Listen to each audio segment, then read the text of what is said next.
You wake up every morning and immediately become someone else.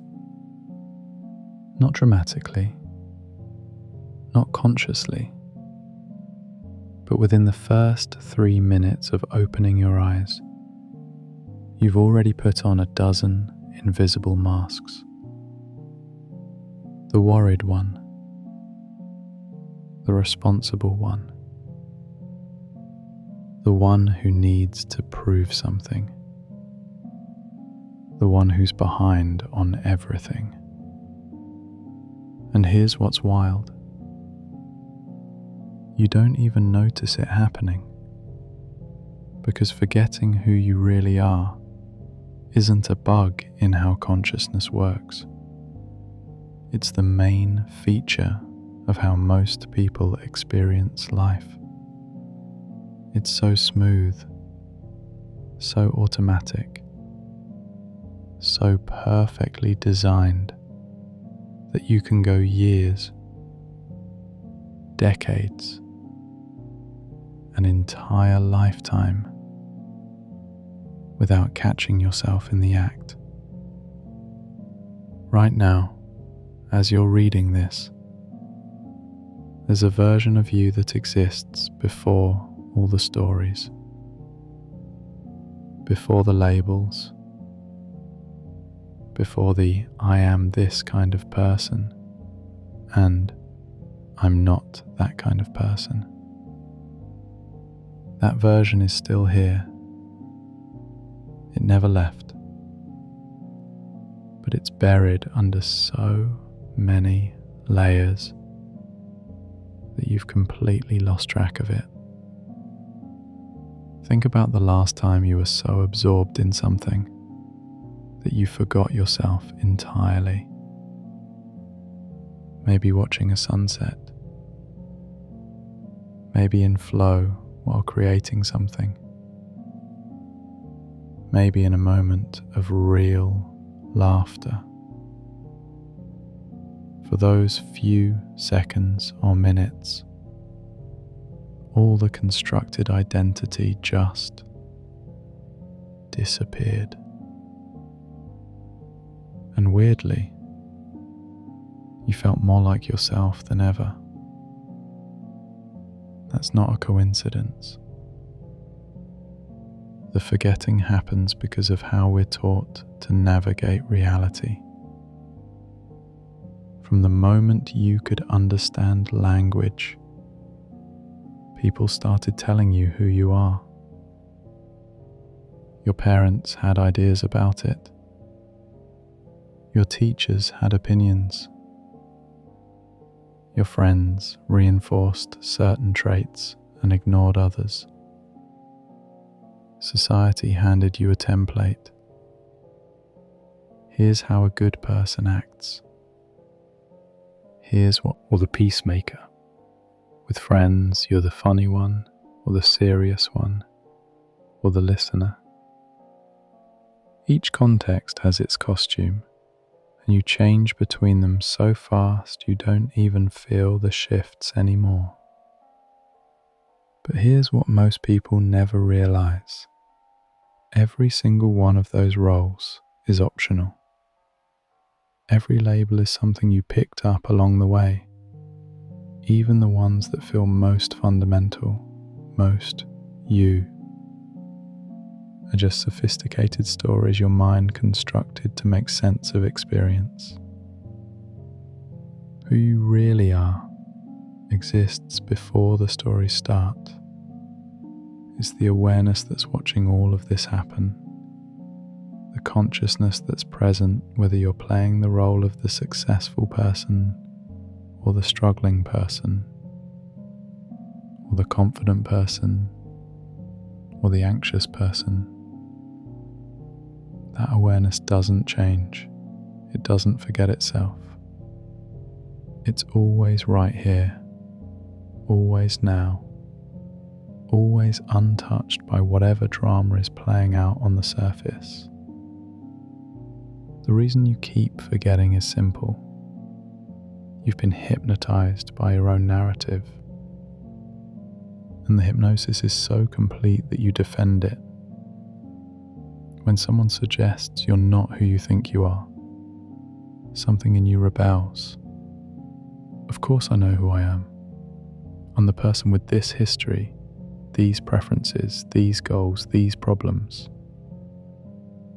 But notice what happens when you really look at those things.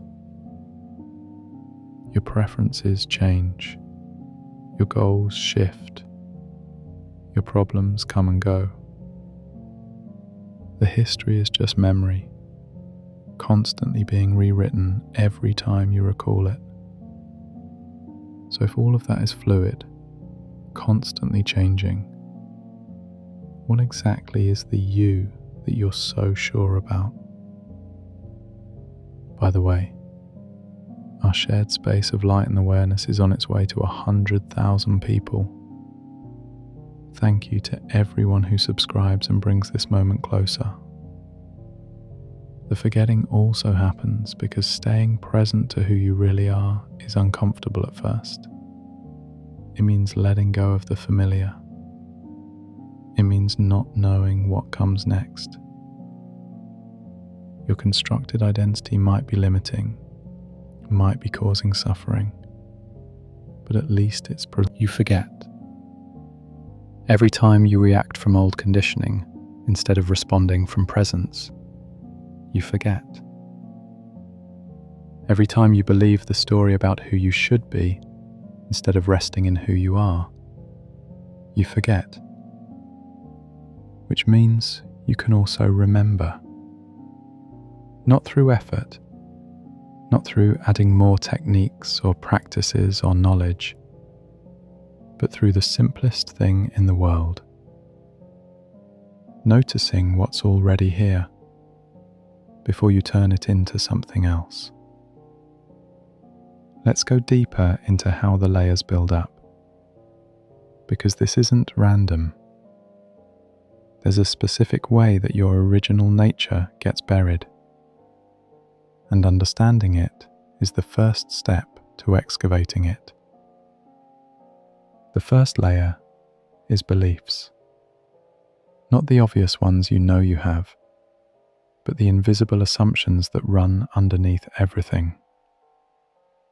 Beliefs about what's possible and what's not, about who you're allowed to be, about what life should look like. Most of these got installed before you were 10 years old, and they've been operating in the background ever since, making decisions, filtering perception, shaping what you think is real. These beliefs create the second layer, identity. This is where the beliefs crystallize into a sense of self.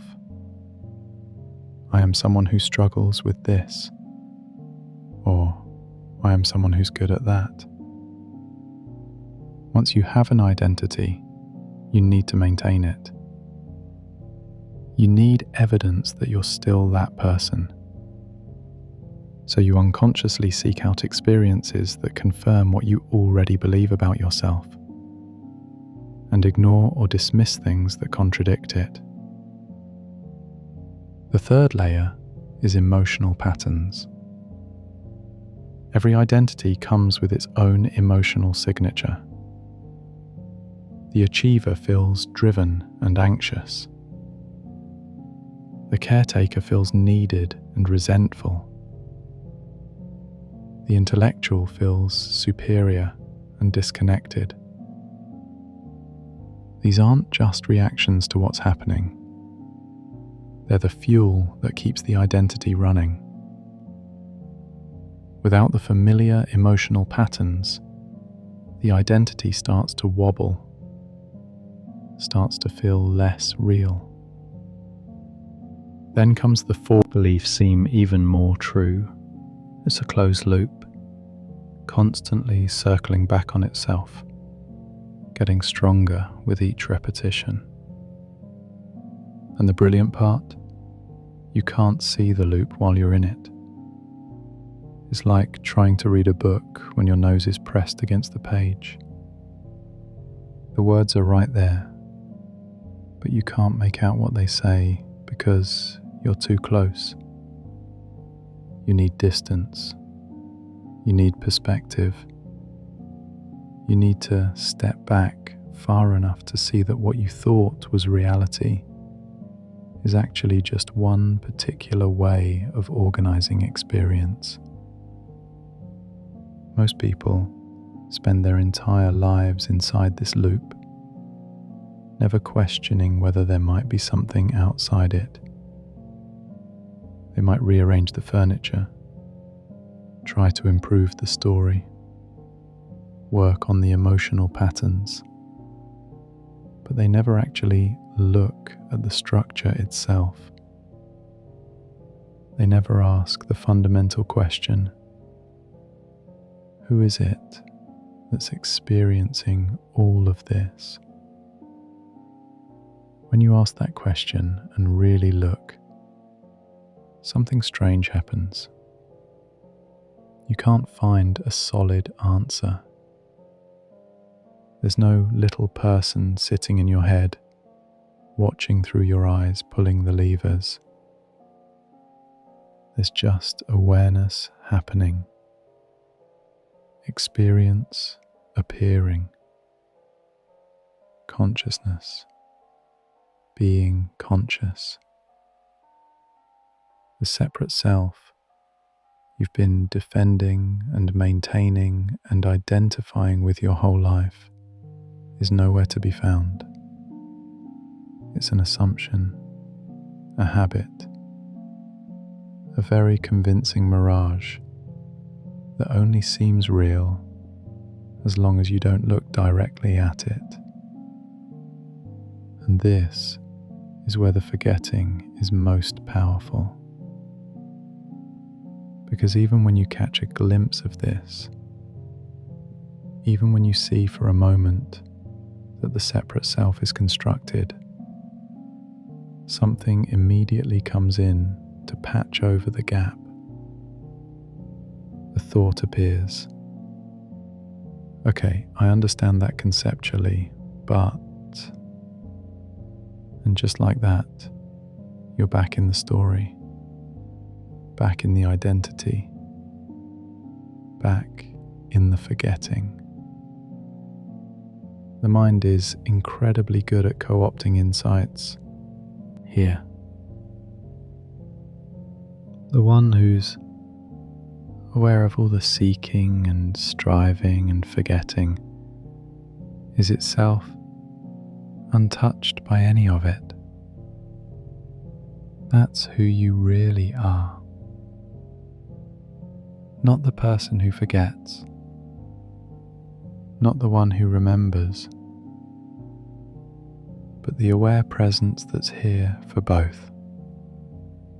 The consciousness that never left, even when every appearance suggested it had. So how do you actually stop forgetting? How do you stay present to what you really are when everything in your conditioning pulls you back into the old patterns? First, understand that you can't force this. The more you try to remember, the more you're reinforcing the one who forgets. It's like trying to relax by making yourself relax. The effort itself is the problem. So instead of trying to remember, you learn to notice when you've forgotten. And you've forgotten whenever you're lost in thought, whenever you're identified with an emotion, whenever you're defending a position or trying to prove something, or seeking approval or avoiding discomfort, whenever you're in the past or the future instead of here, now. All of these are signs that the constructed self has taken over again. The noticing itself is the remembering. You don't need to do anything with what you notice. Don't try to fix it or change it or make it different. Just see it. Oh, I'm lost in thought right now. Oh, I'm defending my identity. Oh, I'm running an old pattern. The seeing is enough, because in the moment of seeing, you're not identified. You're the awareness that's watching it all happen. This gets easier with something most people never do. They never question their thoughts. A thought appears and they automatically believe it. I'm not good enough pops up and immediately they feel inadequate. I need to figure this out. Catching yourself throughout the day. You're in a meeting and you notice you're performing, trying to appear a certain way. You're in a conversation and you catch yourself defending a position you don't even really care about. You're alone and you see yourself running an old story about something that happened years ago. Each time you catch it, you have a choice. You can go back into it, or you can just be here. Not here as someone, not here with a particular identity or mood or goal. Just here. Present, aware, open. At first, the remembering lasts seconds. You catch yourself, you're present, and then you're gone again, back in the trance. That's normal. That's how it works for everyone. But the more you notice the forgetting, the more gaps start to appear. Moments of presence become more frequent. The trance becomes less solid. And gradually, you start to realize something remarkable. The you that you thought you were, the one you've been trying to maintain and improve and protect all these years, only exists in those moments when you're lost in thought. When you're actually present, when you're just here, without overlay, without story, without identity, that constructed self isn't there. It's not that it died or was destroyed. It simply wasn't real in the first place. It was only ever a pattern of thinking that seemed to create a separate someone. Who you really are is what remains when the pattern stops running. It's not empty or void or nothing. It's alive, aware, present. It's the living reality of this moment, before you turn it into a story about someone experiencing something. This doesn't mean you lose your personality or your preferences or your memories. The character you play in the world can still function, but you're no longer trapped inside it, believing it's all you are. Limited, separate, vulnerable person starts to dissolve. Not because you transcended being human, but because you stopped mistaking the costume for the actor.